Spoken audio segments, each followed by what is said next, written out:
they'll lynch you. But he did, and he laughs. You are a different cat. You're a different cat of fish.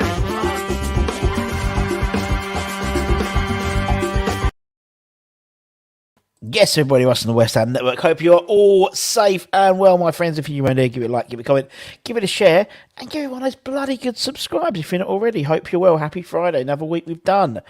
And we are through to the last 16 of the Europa Conference League.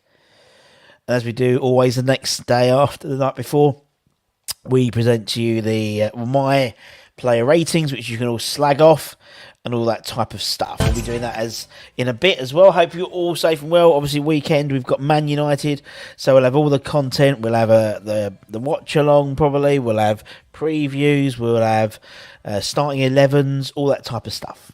All that type of stuff, as you can always rely on with the West Ham Network.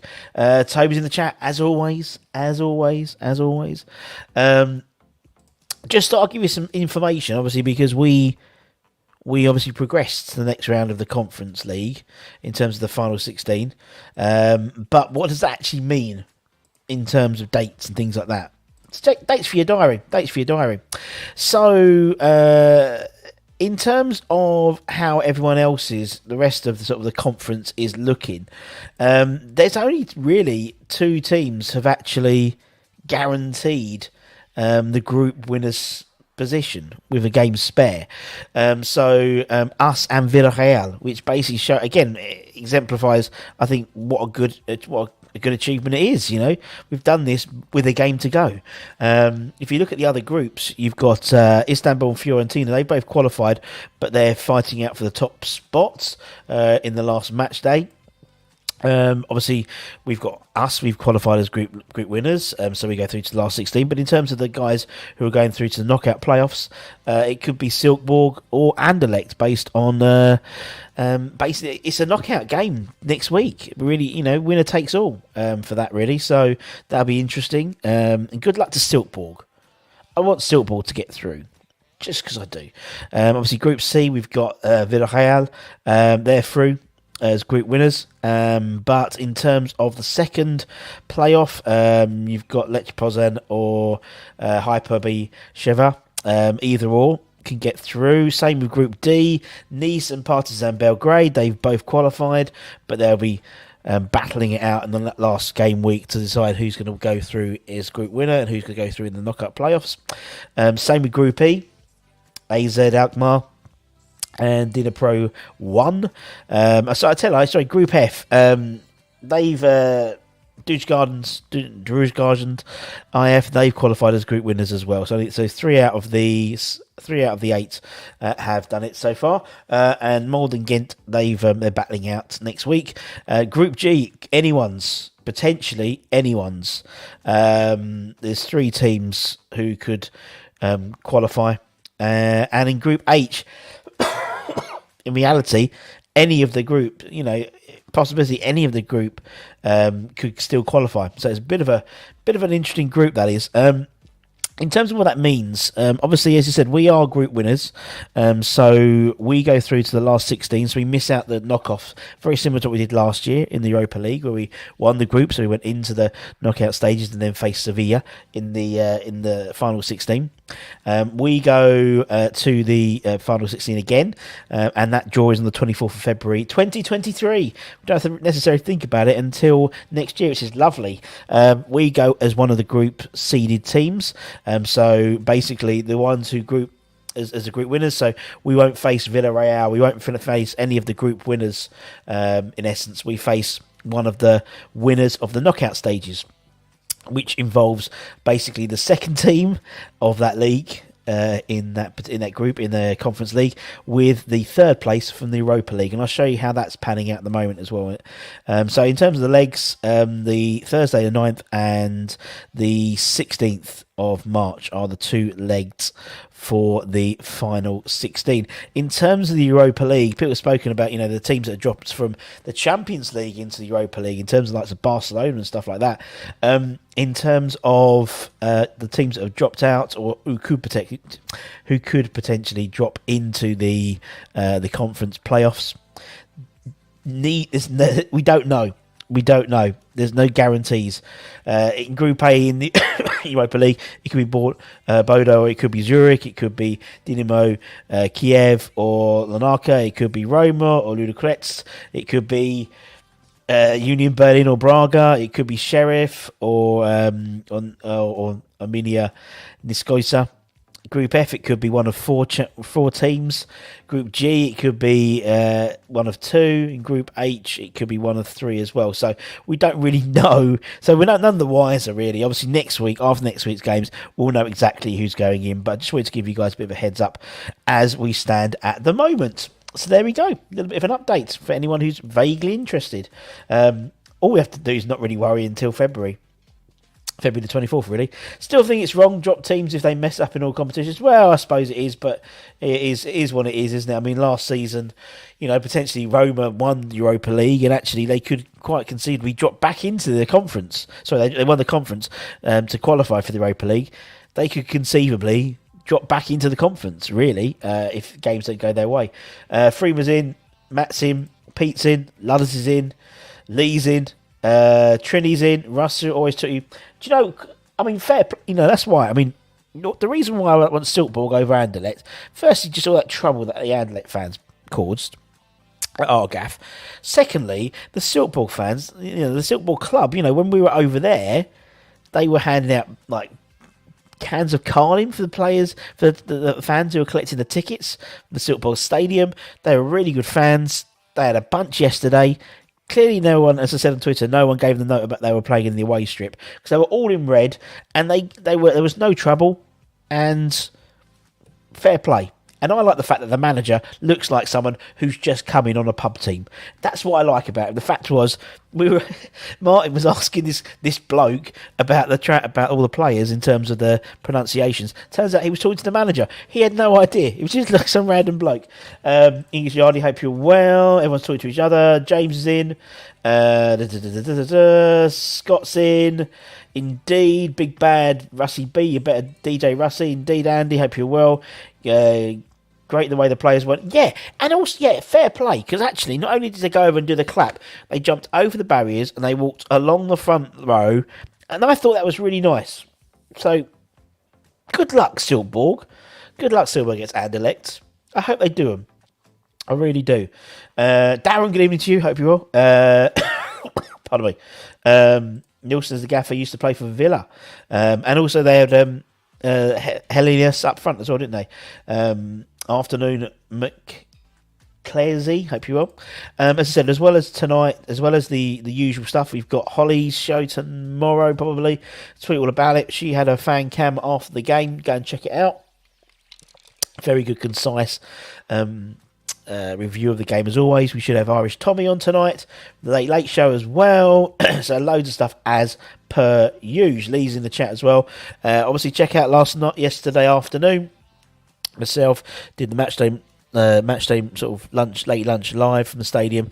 We joined Mr. Jake Cox and Phil as well.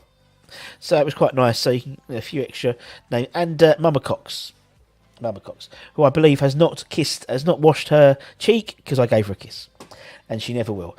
So well behaved. Shame that ours never turned up. 35 pathetic. Ludders, I think it's a cost of living as well. I think I don't just think it's a case of fans not turning up. I think it's people have only got a finite number of a bit of money at the moment, and it's not just going to the game. It's then you have to buy. You want to have a drink, you want to have something. You're spending probably 50, 60, 70 quid probably without really thinking about it, and people can't afford it at the moment. I don't think. I know, and kids half term, and kids all want to go, and if kids go, then I know what you mean, lads. But it's I think it's difficult. Decent outfit and proper respect to fans. Yep. I don't know. I mean, if we happen to come third in our Champions League next season, it's exactly, James. I think it keeps the European football going for a club, isn't it? Any chances we might get to take some of them on Sunday, or it could be the usual defeat. They might do, lads. They might do, but then. It's more, I mean, to be honest, yesterday was still a bit of a dead rubber, in all honesty. We needed 1 point from the next two games. Come March, it's knockout football. So it is a bit more interesting. So it probably will be, but it is what it is. It's same as cup games. We won't sell out Blackburn, but if we get to semi-finals, people want to go. Of course they will. Not only ours think it's an economy more than anything. I mean, Spurs. Spurs didn't sell out their championship football either. The Champions League game, did they? To be fair, isn't there a chance changes with more teams added next season? Will more teams be added to Europa? I don't know. Probably not from an England perspective. I think we've got enough. I think with the Champions League, it's only it's the legacy teams, isn't it? I think. I don't think that affects the Europa League. This will last at least a few more years. It's not going to be any time soon, dude. I've heard lots of people moaning about the way we're playing, and I've been a West Ham fan for 40 years. We won ugly, but a win is a win. Indeed. What you on, Russ? I enjoyed your pre-match with Phil and Jake. Good. I'm glad to see.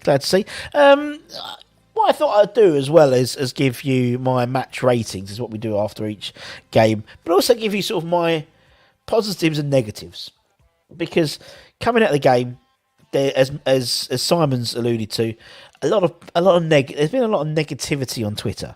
But I think also there needs to be some balance, some sort of light and shade. So that's what I'm going to try and do: is sit on the fence, splinters right up my arse, and call both. Because I think it's important, because, people see both sides of the coin. Is this glass half full or half empty? I'd say it's half empty. So, right. So my positives. So, firstly, through to the last 16 of the game in hand. 3 out of the 8 groups have done that. We're one of 3 teams. Okay. Tick. We won another home win. Tick. 6 home wins in consecutive, in terms of first team wins. First time that's happened since obviously the London Stadium move, but for over 10 years. Probably even more now. 10 years was 5, so I imagine it's probably even more. We kept another clean sheet. Arguably, we didn't get out of third gear. I don't think we did at all. We contained Silkeborg. There's no fresh injuries on the pitch. Agaird's debut as well is a big positive. Coventry getting some minutes was great as well. And Lanzini getting a goal was great for his confidence. So I think, there was a number of positives coming out of the game. And I think, actually, when you look at it from a pragmatic sense, maybe not an entertainment sense, it was a boring game. It was boring. I was bored, I'll be honest. But there we go. In terms of negatives, and Lala's alluded to it.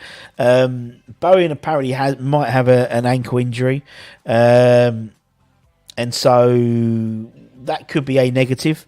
We only scored 1 goal, and it was a penalty. A lack of creativity, I'd say, in terms of the sort of, apart from Benny, really, he was our only real creative outlet. It was a boring game. We missed the opportunity to get some goals, which would have been nice for a confidence side. The final ball, the final pass, the final shot wasn't there, and Moyes alluded to that in his post-match. And, we brought on the likes of Rice, Skamaka, Souček and Downs. You might say it as a positive. It was comfortable. You wanted to get some minutes in his legs. I'd say I'd rather have not played at all. I mean, Souček, I think he got clattered, didn't he, quite early on coming on. So for me, I was like, is that great? I don't know. As Scott says, some of those shots, 4 hours and a couple, which if they went in, we could have easily scored 3 or 4 on another day. But we keep saying that. We keep saying that at the moment. We keep saying, if another day we would have scored 4 or 5. We haven't had that day yet. And that's just, there's my slight asterisk on the game. I totally agree. I love people who sit on the fence. My favourite people right now. That's me.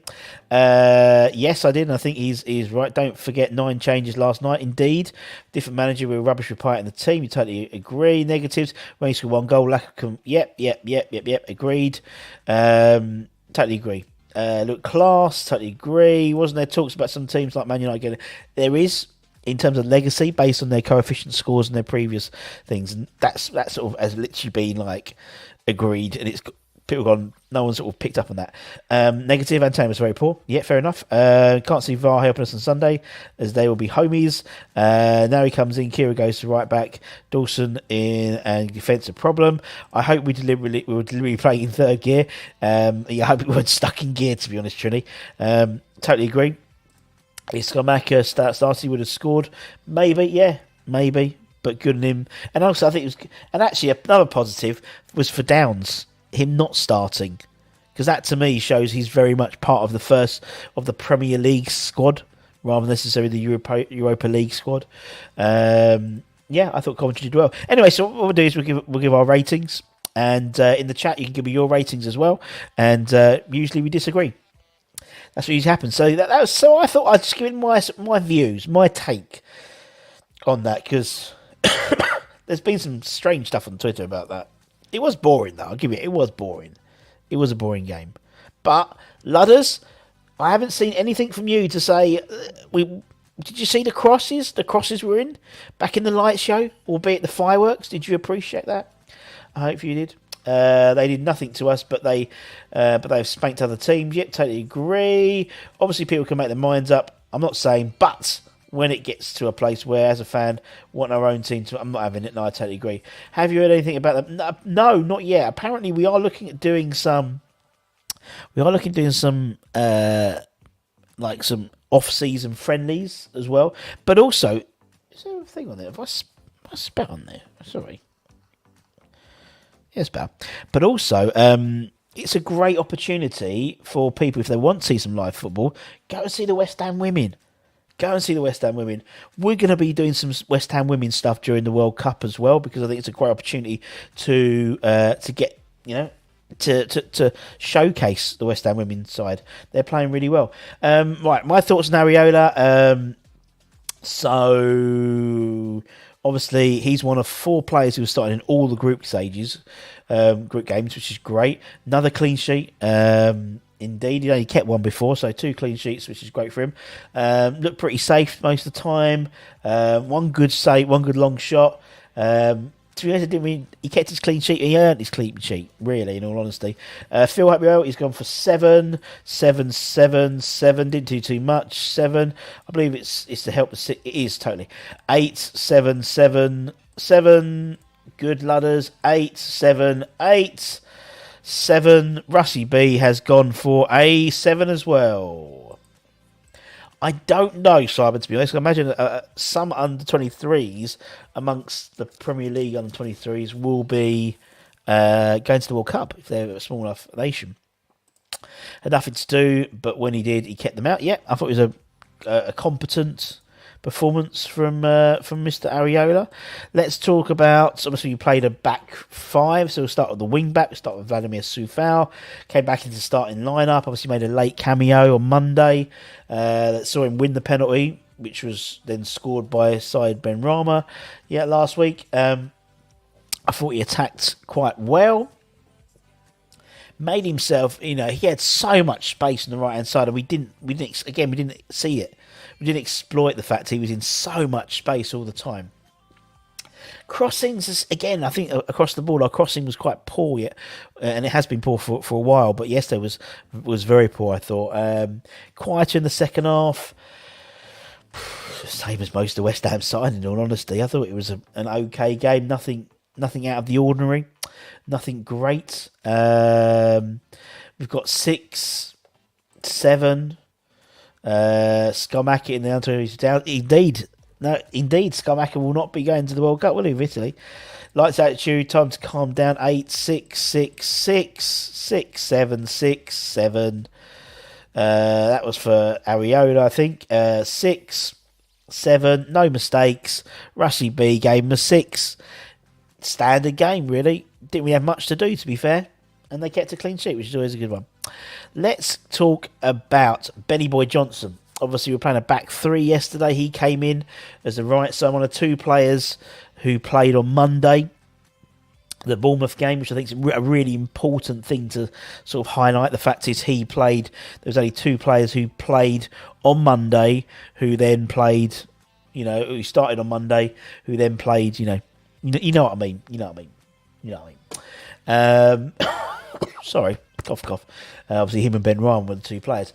Went to the back three, solid. I thought he was keen to. He was pressing quite nicely. He remained consistent. I thought it was a really good game from Ben. I thought again, no mistakes. No mistakes. So I think I slightly more enjoyed his performance than Soufal's, because despite the fact he was playing in the back three of a right back, he was coming, particularly second half, coming forward quite a lot for a centre back. Thought he had a good game. 5, 7, 7, 7, 5, 7, 6, 6. Ben better last night. Slightly dropped off second half. Addy, I think everyone slightly dropped off second half. I think he's better at fullback, Toby, but good to be versatile. I disagree. I think actually, Matt, I prefer him in the back three. I think, to be honest, he's slightly. I don't know whether it's because he's slightly less exposed. I don't know. Maybe because he's got. I don't know.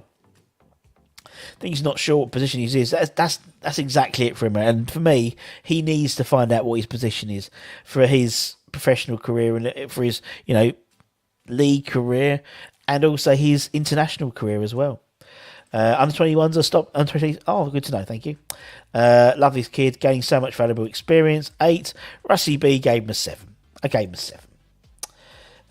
Right, let's move on like Donkey Kong. Let's talk about the debutants. His long-awaited debut at centre back, having signed him £30 million in the summer. He spent 3 months out of action following that ankle injury against Rangers in July. And was brilliant. I think we have got one hell of a player. If that's him on his first game back after 3 months out, that 65 minutes wherever he played was brilliant. He's got pace. It's his passing, his range of passing. And me and Anton were saying it yesterday. He passes in front of people rather than to their feet. So naturally they have to move forward. And he was doing it with Johnson quite a lot. He wouldn't just pass with his feet, he'd pass in front. And he'd actually pass with pace. He'd cover the ground. Where I watched other players, I think it was Bonner and maybe Ben Johnson, they're passing and it was bobbling on the pitch. Not with a geared. Straight to feet. And it's very similar to when we had He Who Shall Not Be Named, Jesse Lingard. When he had the ball, he would pass it straight, fast. And it makes a huge difference. Some of his crossfield balls were beautiful. Were beautiful. 8 looks a Ferrari. 8. You can see why Moyes is really, really wanted him. 2 years ago it was him or Zuma, and he got Zuma. Last year he was his number one target. He got his number one target. I think them two together, or them as a back three with maybe Dulce coming in, special. I think it's going to be really good. Did not ruffled at all. Long pass will be a threat. Totally agree. 8 man a match for Simon. Nathan for 7. I love the fact we're going to be calling Nathan now. 8. Diaz as good he was. Indeed, and also Care at right back. That is a hell of a back three. And then with Cress coming at left back. I still think that left back needs looking at in January. No disrespect to Cress, but yeah. Guess he'll play next Thursday. It's too early for the Premier League. I would imagine, Pete, I can't see him not for Man United away. I could see him being on a bench, but I can't see him starting for Man United away. He'll play Thursday, and he'll probably, and then possibly maybe the Palace game on the Sunday, or if not, if he doesn't play in the Palace game on the Sunday, he'll play the Blackburn game, I think. So he'll get 2 or 3 games under his belt before the World Cup. He was staying last night. Imagine when he's fully fit. Silky smooth. I gave him a 7. I thought he oozed class. As Fred said, literally, he oozed class. I thought he was a very, very competent. Didn't really have much to do, in all honesty, defensively or offensively, really. To be honest, I said, I don't think we got out of third gear. Let's talk about Bonner. Obviously, he was injured for the Anderlecht game 2 weeks ago, which he would have played in. With Agard, Angelo plays a bit higher up, a little bit. Agard was almost like a sweeper, which I quite like. I quite like him as a sweeper. Very similar to, it was almost like we were playing the 3 as a diamond. So you almost had like Agard in the sort of as a sweeper, and then you had sort of it was almost 1-4 at times where Aged was in the middle, and I really like that. It gives you a real solid base. Thought he got forward quite well, good positioning, captain the side, solid. I think what I will do if I was Angelo Bonner is play on Thursday against Bucharest and get booked. Or would I not get booked? I don't know, because obviously now we have to look at when the bookings he's one booking away from missing a game, I think. So I would have probably got booked yesterday, so I'd have missed the Bucharest game and then be fit for the 16. So it's something worth looking at now because we're getting to the sort of the business end a little bit. What we got here? We got 6, 7, 6, 7, 7, 7, 7, 7, 7, 7. Lots of sevens. 7. Kira Aged, Zuma Dawson. Very, very strong backline. 4 good centre backs, and the ability to put Kira in there as a 5th. And Ben Johnson, really. 7, great player, backup. I think he has to be 5th choice. I think he'll play in the Europa League, won't he, in the Conference League, and he'll play in the Cups in the earlier stages. 7, Comms defence, solid. Do you think? Yeah, he was really vocal, wasn't it? Definitely, there's definitely good captain material there, and that's what Moyes wants. He wants a team of captains, wants a team shouting. I think it's really good. No idea with Jamal Baptiste is same as Ashby, really. 7. Russie B gave him a 6. I thought Aged was better. I thought he did a job. Let's talk about Emerson. Played as a wing back, obviously, where clearly West Ham see him as his wing back rather than the left back. We all know that. He could press on. He got forward quite a lot. Got some crosses in. Didn't really make much of an impact second half. But again, I don't think we did as a thing, as a team. Do you know what I mean? Ogbonna doesn't deserve to be 5th choice.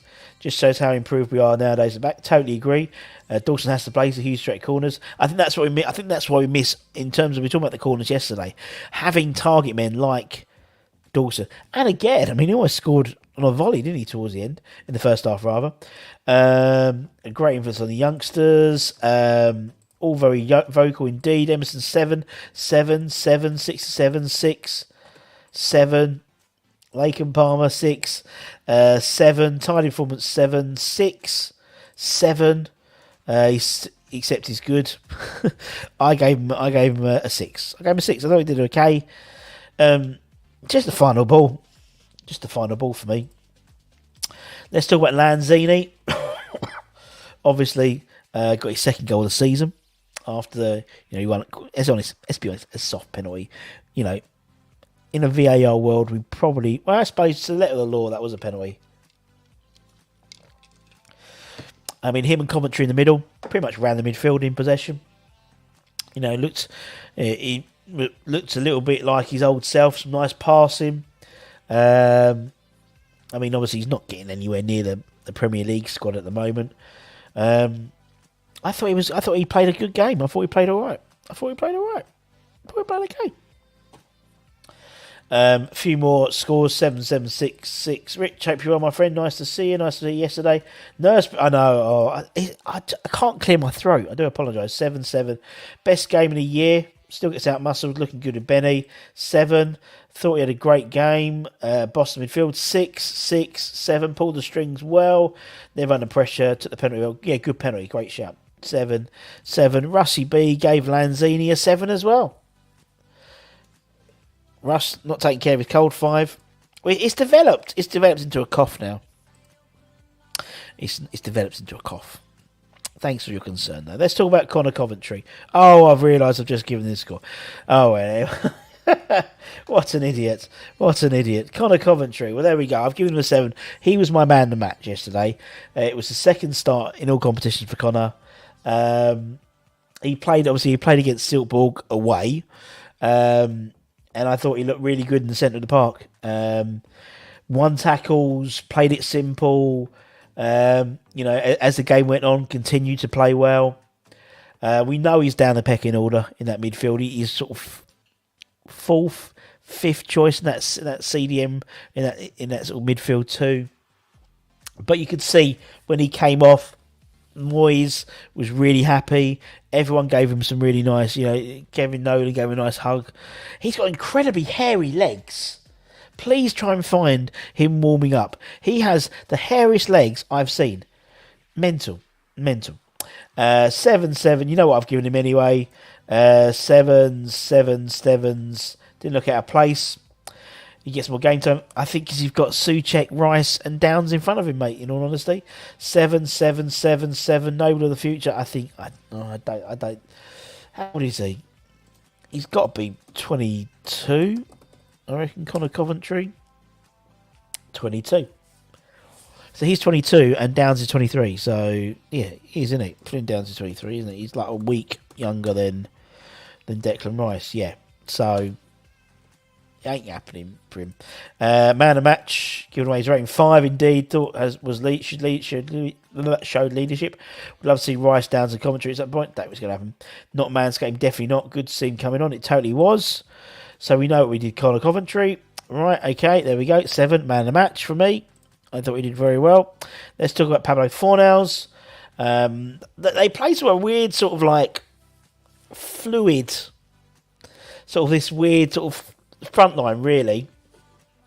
Some really good chances for Antonio. He did that for sure. Quite after that, much of the first half, where sort of we really dominated him. To be honest, we should have put the game to bed. 2-3-0 at half time. In the second half, should have scored, where he was literally past the ball in their box. But didn't we do much else? And I like Pablo, but on his game, and he knows that. He knows that for sure. Look very good, but Moyes worships are unable to realise this. We play poorly, gets very poor. Any decent team will demolish us, says Joseph. 5, 6, 6. Is his hairline the reason he's not getting more game time? Who knows? 6, 6, 6. 5.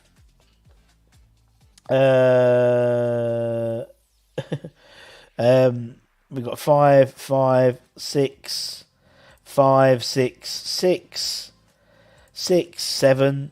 Do we practice shooting on training? Well, we must do. We must do, Peter. We just don't know.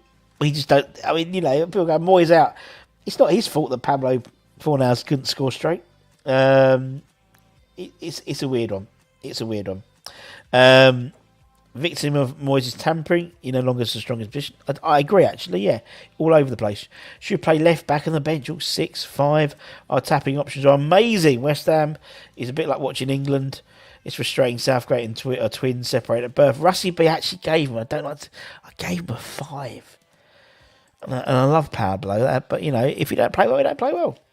I just don't think he did play well last night. By his own admission, he knows that. Let's talk about Benrahma. Benny, a mixed performance. He didn't take the penalty. Lanzini took the penalty, not him. Despite him scoring one about 72 hours earlier. So you thought maybe, but Lanzini was the penalty taker. Clearly he was a designated penalty taker, so fair play. Showed some good stuff, I think, earlier on. Dribbling, his decision making sometimes always lets him down a little bit. Should have scored a header, but he steered wide. He was okay. He played okay. He hasn't been as influential as the last couple of games, which surprised me because I thought he would need. I thought this was the type of game where he could literally, and you can see Moyes the reasoning where some people he gives rests to. I think Benrahma and Anton was right. He needs to keep going. He needs to keep going and get some and keep momentum. He needs that sort of contact with the ball to keep him going. We've got 7. Good day from the coast. Hope you're well. Hope you're well too, Kieran. Hope the job's going well. 7. Man of the match. 8 needs to find a target though. I think everyone needed to. 7 was class. Made things happen. 7, 8 tried to make things happen. 7 he did try. Was my man of the match. Needs to improve. Must start Man United on Sunday. Was doubled up when he had the ball. Plenty of tries all converted. If 4 goals gets, then we'll get a 1. Fed up at least 9 times. 7. Rusty, but I can't remember what I gave him. I gave him a 6. Just didn't, for me, I know some of it was man of the match. My opinion, I just thought, it just didn't click as much as he has been. He hasn't been, wasn't it? This game is a real game for him to be really influential, and just didn't work, in my opinion. Antonio obviously scored, got the penalty, which looked very soft, but, letter of the law, he went down, and the keeper made contact, and, you saw his face straight away. Barring that, not a great showing from him, I think. Again, this was a great opportunity for a lot of players to stake their claim. I think he made he forced a good save out of the goalkeeper in the first half.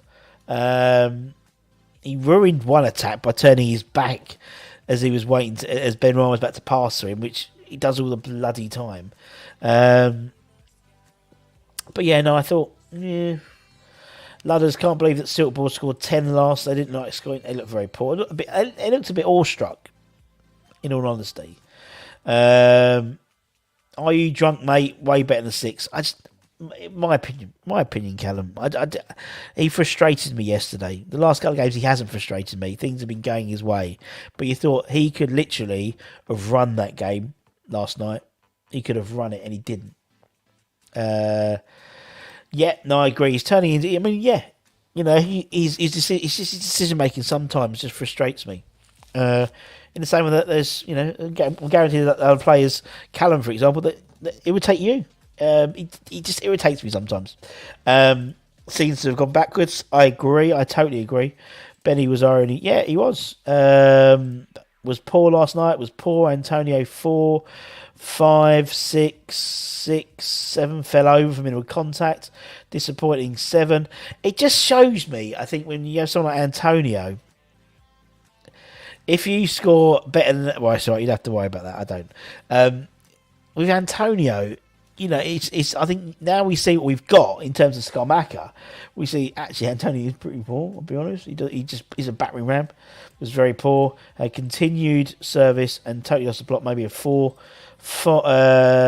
Could do with shifting some weight, then blown out of his arse after 5 minutes. All good, mate. Had some beers here in Australia. Nice. 4. Come on, you lazy lot. I've just touched the like button. There we go. He's just touched the like button. Very good. Well done. Thank you, Mr. Higgins. I gave Antonio. What did I give him? A 5. Not the races. And he hasn't been for a while, I don't think. I just find him. I find Ben Ryan annoying. I find him equally annoying at the moment. The big issue Antonio I have is that he dives all the time. He's such a big lad, and he just gets pushed over so quickly. I know we can't moan because we actually got the penalty, but still, it's like, nah. I'm not going to put the ratings for any of the subs, to be honest, because I didn't think we did anything. Skamaka didn't really do anything, really, in all honesty. Flynn came in, just kept it simple. Kira didn't do much. He came on, and Rice didn't do much. There was no real point for the rest. Antonio not the same since joining with the Jamaican side. I think literally Antonio has not been the same since Skamaka's come in. He's, and he was all, and I think he says, oh yeah, it's great competition. It's pissed it. He's half the player he was last season. Half the player he was at the beginning of August. And I think it's because of Skamaka. I think it's put his nose out of joint. Because you can see what a great player, what a good forward can do. I mean, I know he didn't play very well yesterday, but, what he brings, he just holds himself, and he just needs that first goal. Once that first goal, or first run of goals, you know what I mean? In the Europa League, I think he scored 6 goals in all competition so far, which is not bad for October, but he should have a few more. Showed 5 minutes, then seemed to get frustrated with no supply. That's the trouble. It wasn't his game to come on because there was no there was no creativity. And people say, "Oh well, Antonio didn't have no creativity either," but he didn't help himself when he did have the ball.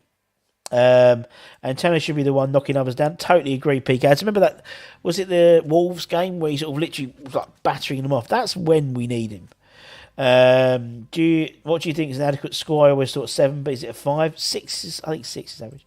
He wrecked a lot of our attacks, and lately he does. He just is like, I think he thinks he's like this creative, striker, but he's not. He did yesterday, usually every game he gets assaulted, he gets nothing. Yeah, I totally agree he does. But a lot of times he goes down quite easily, I think. Correct, he called for competition, but it's wrecked him. I totally agree. I think he wants, and Scarmacker's come in, he doesn't like it. I think maybe he believes he should have 10 free kicks per game because teams have figured out how to play him. Indeed, jury's still out. Scarmacker looks like an average target. I don't agree, Trini. I mean, it's your opinion. As I said, IMO, in your opinion, in my opinion, but your opinion, IYO. I think he clearly has, his movement is head and shoulders above whatever we've had for so long. He really is. I think he's class. He oozes class. I just think he needs to get, I think the floodgates will open very, very shortly. And Tete just caught up with him. I totally agree. We won the game. That's enough. True. Very true. Very true. As I said at the beginning, Lee, I gave my, where is it? Let's go. Why am I doing that way? Just do it this way. It'd be a lot easier. As I said, that was one of my positives. We got through. We won. Clean sheet. We didn't really get a third gear. No injuries on the pitch. Although Tommy Susic did take a little bit of a knock halfway, when he came on. Again, debut. Nathan's debut. We got Connor Coventry, Lanzini. There was some positives. Obviously, there were negatives. It was boring. Sometimes we need to win ugly, but we're winning ugly all the time at the moment, lads, isn't it? And I think it was a game yesterday where we could have put on a little bit of a show, and we didn't really, which is a bit disappointing, in all honesty. But we're through. So, beggars can't be choosers. With a young squad, Moyes will prove all of them. He makes better. His class just needs creativity around him. I think Hammer's last 12 games, yeah, you're probably about right. Moyes is a 7. Scumac is showing way too much potential. When he starts scoring as Paqueta, he'll be next level. I totally agree. It is many things, but average is not. But it'll come good. We will not see the best until Moyes has the foresight to play 2 up front. I disagree, Phil. I know. I think Schumacher will come good when Paqueta is fit, and we have, I would say, arguably Cornet on the left and Bowen on the right. Then I think you will see he'll get service from both sides. Plus Paqueta. When Paqueta and him play, they do have a real nice understanding. Negative minus 2,000 yellow card, 4 misplaced passes.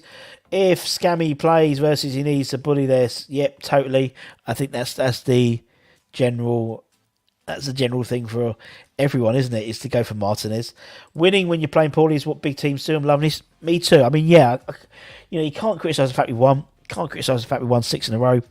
But I can understand people's negativity towards the win. Because we should have been scoring a lot more. And to be honest, it's not just yesterday, but over the course of this season, our scoring and our final pass and our final decision making has been poorer than it has to be. It usually has been. I think also the fact is, we haven't got the run of the green as well. And luck, I know luck is something you can't legislate for, but usually, balls which may have just got to our toe end weren't getting to it. Little things like that make a big difference, and I think you can see why someone like Aged was such an important signing for Moyes, because it's not just his defensive cover, it's not just his pace, but it's his attack mindedness. He is a beautiful pass to the ball. He can sweep these beautiful crossfield passes. He passes fast, direct, and in front of a player, so he starts attacks from the back. And I think with Aged back, I think, honestly, I do believe we would have had a very different beginning to the season if Aged was in the side.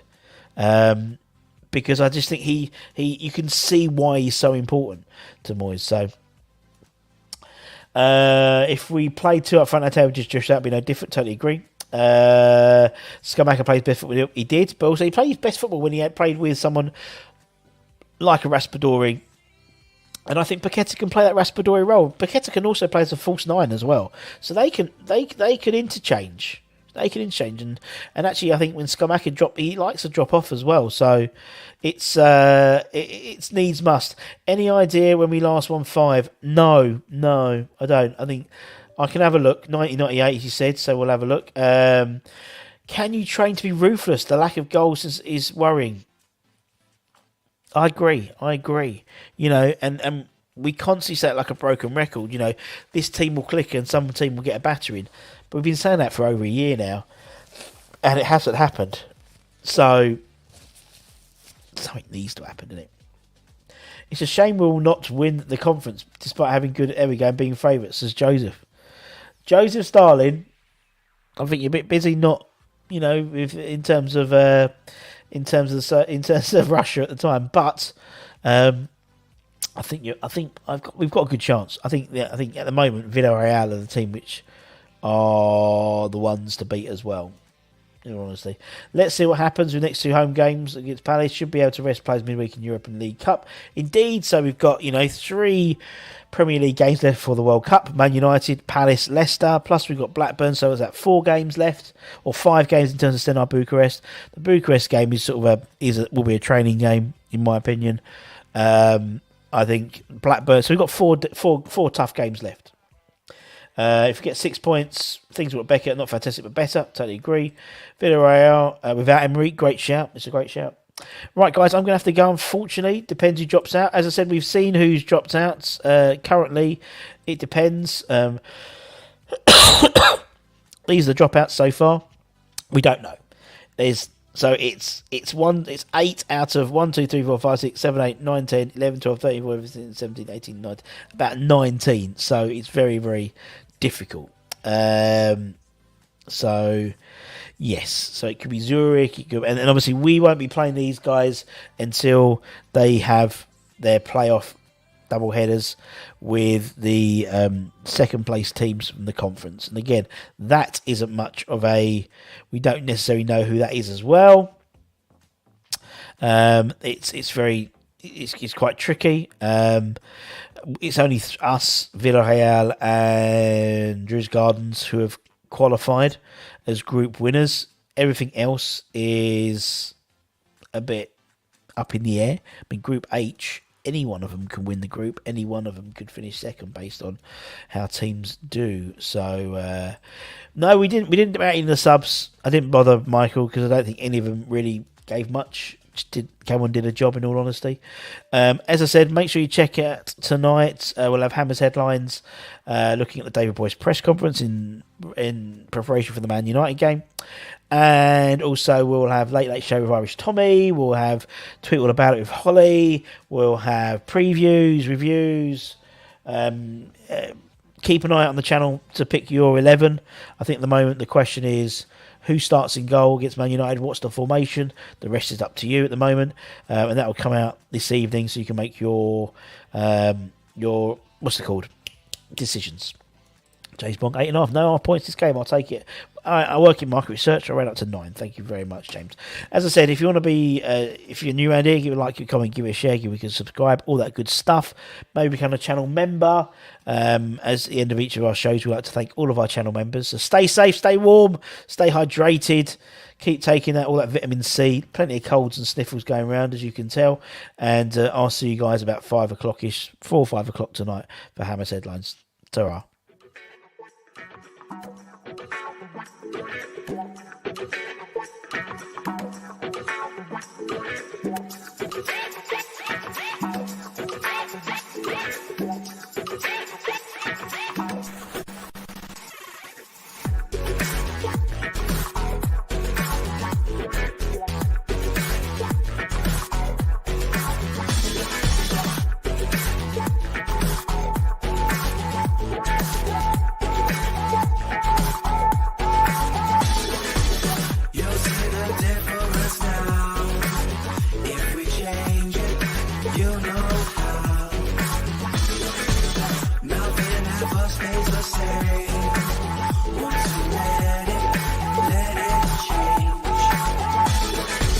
It's like a family tree, part of you.